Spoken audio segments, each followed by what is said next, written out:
Hey guys, I know it's been a while, but have you ever wondered what that thing was at the end of my videos? No? Okay. This yellow thing used to be the mascot of a kids channel in the UK called CBeebies. That channel aired shows like Timmy Time, Octonauts, Baby Jake, and some other ones that I'll probably mention down the line. Oh yeah, I said he used to be the mascot because at some point they changed the CBeebies logo along with the mascot. So instead of him, it's just this. Like any other TV channel, CBeebies had its own websites with a bunch of flash games on it. It's actually where I got my outro from. Some of my earliest memories on the internet was me playing the games on this website. Like that one Alpha Blocks game I wanted to talk about that's apparently not playable anymore. I also really like how colourful the site used to look compared to how boring and dry it looks now. Plus there's this one soundbite that's been stuck in my head for the past 15 years. CBeebies shows. But now that I'm here, I might as well talk about some of the flash games I used to play as a kid. However, I need to discuss the huge elephant in the room. That's a great question, and instead of answering it, I'm just gonna play a clip from one of my other videos where I answered the same thing. It's a very good video, by the way. Now, if you're like me and you were genuinely suicidal when they discontinued Flash Player, you'll definitely want to check this out. Introducing the Flashpoint Archive. It's literally a huge library of old Flash games. So if there was a Flash game you loved playing back in the day, chances are it's probably in there somewhere. I'll put a link to it in the description. Now that we've gotten that out of the way, I think it's time to talk about... Had to start off with a classic, but if you don't remember how the show worked, there were two parts to the whole thing: the quiz, if it wasn't obvious by the name, and the race.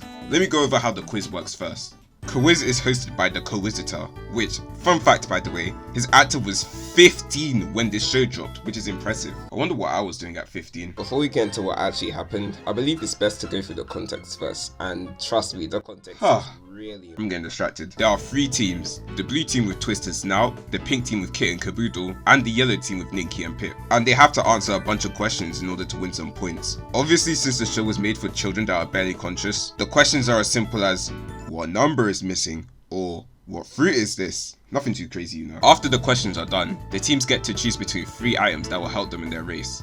Sorry, I meant mod pods. They get to pick on the order depending on how well they did on the quiz. So first place gets to choose first and last place gets left with whoever's left. Then, it's off to the races. The most exciting part of the show where the 3 teams race each other on a course using the they got from the quiz. Obviously, as a kid, this is like the one part that I actually cared about. No one was there for the quiz. We just want to see them race. Remember how this looks, by the way. You may be wondering why I explain how the show works instead of just talking about the Flash game. And that's because the game is essentially just a playable version of the show itself. There are just some key differences. Firstly, the quiz section is mostly the same, except every time you get a question right, you're given 10 points. Also the sound effect please. Okay, so remember how in the show, the characters could choose what they wanted depending on how well they did? Well, this game does things a bit differently. You can actually exchange the points you get from the quiz for mod pods in the shop. There are also 6 courses you can choose to race on, with 5 of them being unlockable from the start. However, I only recorded myself playing through like 2 of them, and you're gonna see why very soon. Lastly, you can choose if you want the game to be fast or slow. I can guarantee you this does not matter, and I'm actually going to show you why. So remember how in the show the races look like they'd be a lot of fun to be in? Imagine wanting a playable version of that. Well, here you go. This is the actual gameplay. And on top of that, remember when you were given the choice to move fast or slow? This is supposed to be fast. On the I'm stuck, by the way. To be fair, this is just a Flash game on a kid's website, so I shouldn't be complaining this hard. Also, I want to mention that the shop music kept playing in the background continuously throughout the game, and I found that really funny.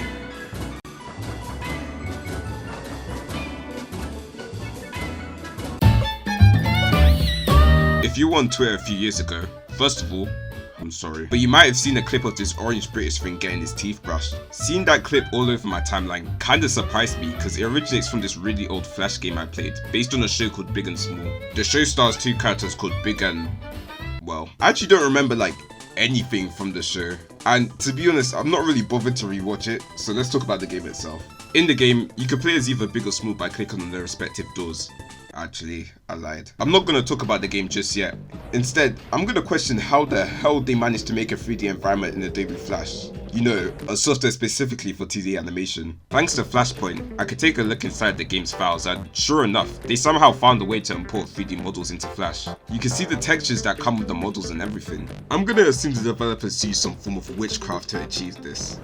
Okay, let's actually talk about the game now. Inside the house, you're given a bunch of things to click on. You could do some hand painting, play in the orchestra, what are you? And most importantly, listen to some classical music. There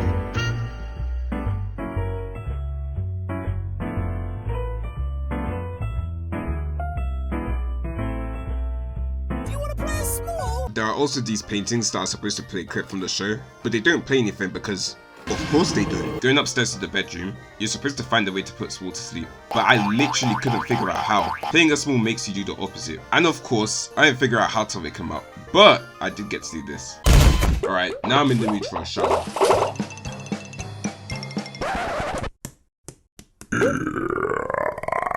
Hey frogs, you having fun?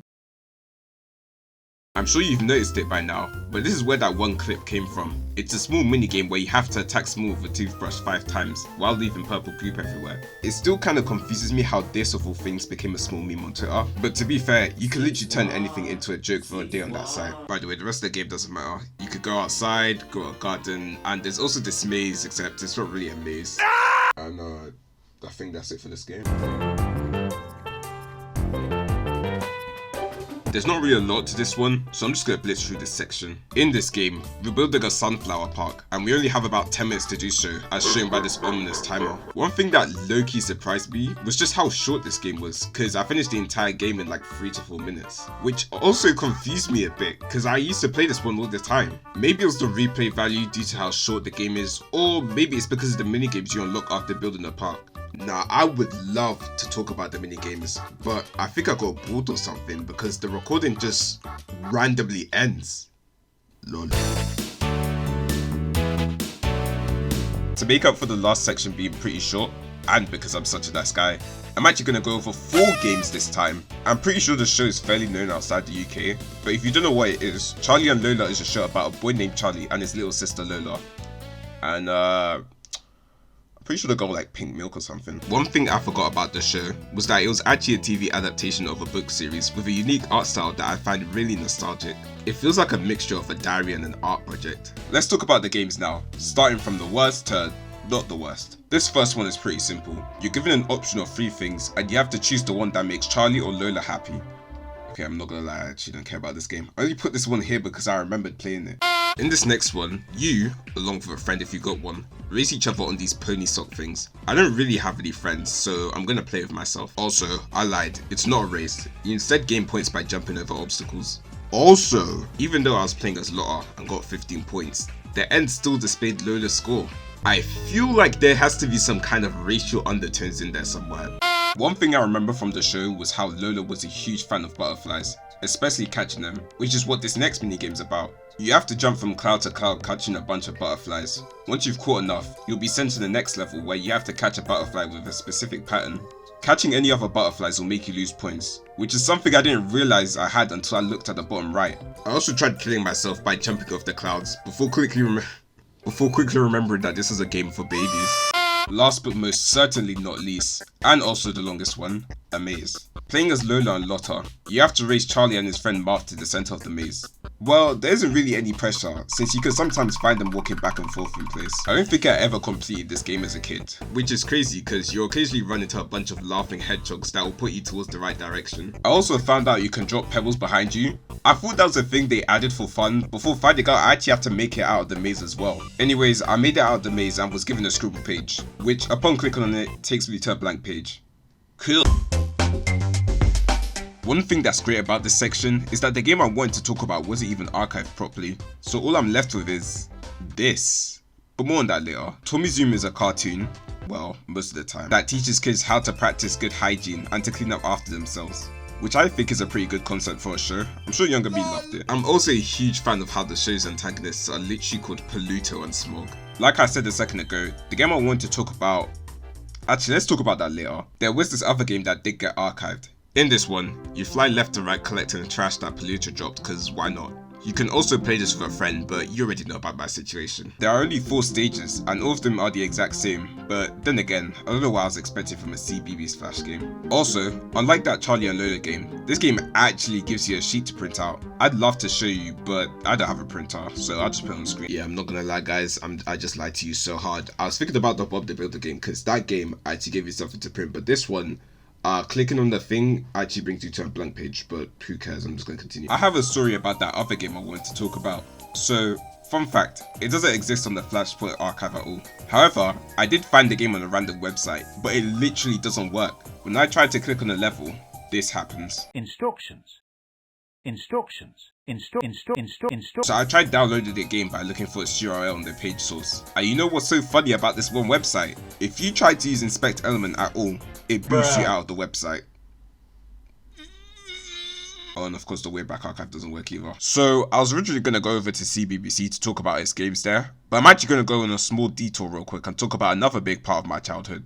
Sky Games. If you had a happy and fulfilling childhood, you would have instantly recognized what I've just said. But for those uninformed, if you had this Sky TV box back in the day, you would have had access to a thing called Sky Games. It was a service that let you play a bunch of games on your TV using this thing as your controller. You could also use the buttons on the box too if you wanted to feel neck pain. What was so cool about it was that the games on there were based on a bunch of kids TV shows and movies, like Spongebob, Ed, Edd n Eddy, Wally. They even had Robot Boy, if you remember what that is. My favourite one was this game that's literally just a Worms ripoff. You could choose to play as 3 characters from Tom and Jerry, Scooby-Doo, and Foster's for some reason, I don't know. There was also a shop where you could spend points to buy a bunch of weapons, and then you literally just play Worms. Every time this game was in rotation, because the games changed every week, I would play it all the time with my brother, and if my memory serves me correctly, it was one of the few games where you didn't have to pay extra to keep playing. Now, I don't exactly know how this worked, so whatever I'm about to say might just be me lying out my ass. I think there was this 24-hour game pass that gave you full access to the games for a day.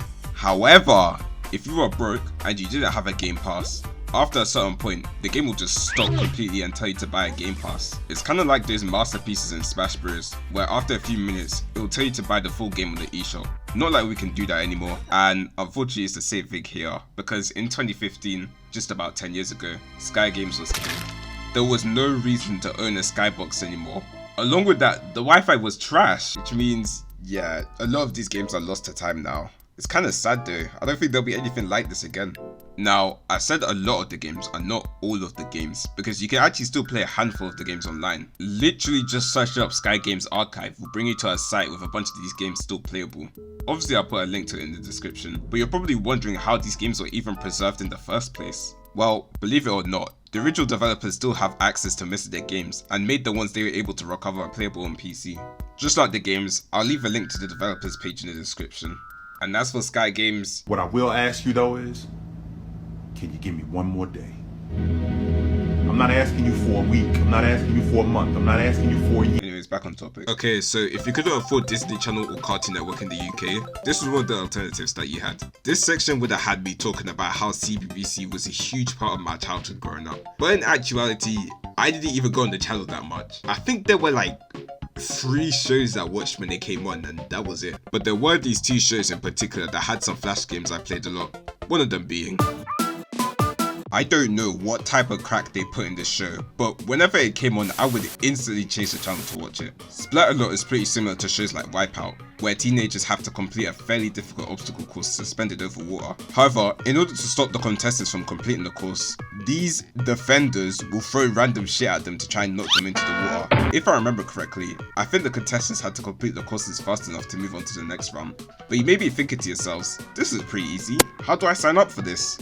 I mean, you're like 10 years too late, except for this guy. But you can play this instead. In the game, you and 3 other computer players race to the end of this fairly short course, and whoever grabs the crown at the end wins. I think it's pretty cool how some parts of the course are taken directly from the show. Plus, I really like how they made cartoony versions of all the defenders. I actually have a video of myself playing this game when I was like 7 or 8. Hello and welcome to the game called Splatalot. However, if you thought that was too easy, which it kinda was, and you want an actual challenge, you'll be delighted to hear that they made a sequel to the game, which is longer, better, and uncut. It's also a bit more challenging, like what the fuck is going on here? There's also this one part with the cannons that actually suck. I admit that not being able to anticipate when they shoot is a major skill issue on my end, but how is this fair? Whatever, the game's good. There's also another game where you complete a course by yourself. However, there's a balance meter that skill checks you every time the meter overflows. Nothing really to write home about, and I could low-key say that about the other games. I mean, there's a game where you play as a defender trying to splat the contestants, but I don't want to do that. I want to be the one running through the courses.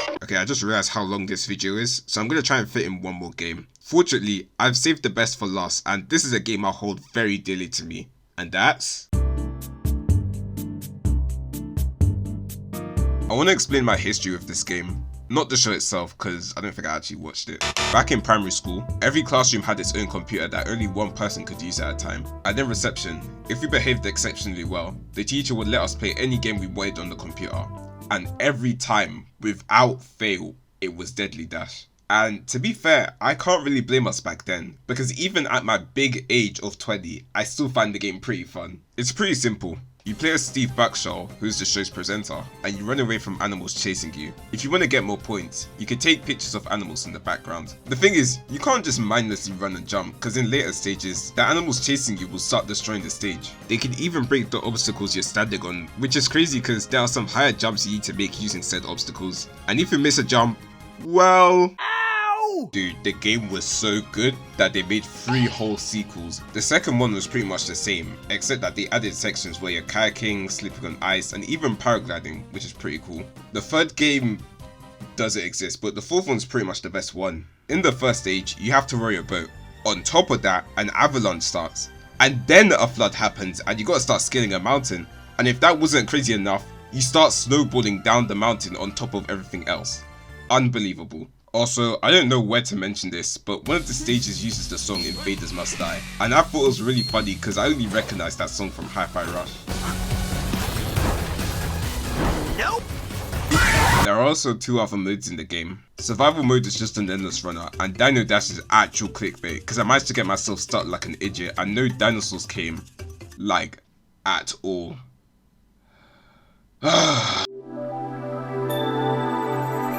Yeah, I think this video's gone on long enough. I'm sure there are some shows or games that I missed, but I only chose the ones that I actually remembered playing or thought were somewhat interesting to talk about. Because what do you want me to say about this? Huh? Also, while making this video, I kind of thought to myself, damn, there really isn't stuff like this for kids anymore. I think the death of Flash has done a lot of damage to the kids of today growing up. But, you know, I'm not the first person to say this. I'm sure you can find a video of someone smarter than me going into better detail. And yes, I know disappearing for months is actually crazy, but now I have the drive to make videos again, so I'll try my best not to disappear off the planet for the 10th billionth time in a row. In the meantime, you guys should check out my Strange Hill High video. I'm so proud of it. I'm gonna end this video now so you can watch it.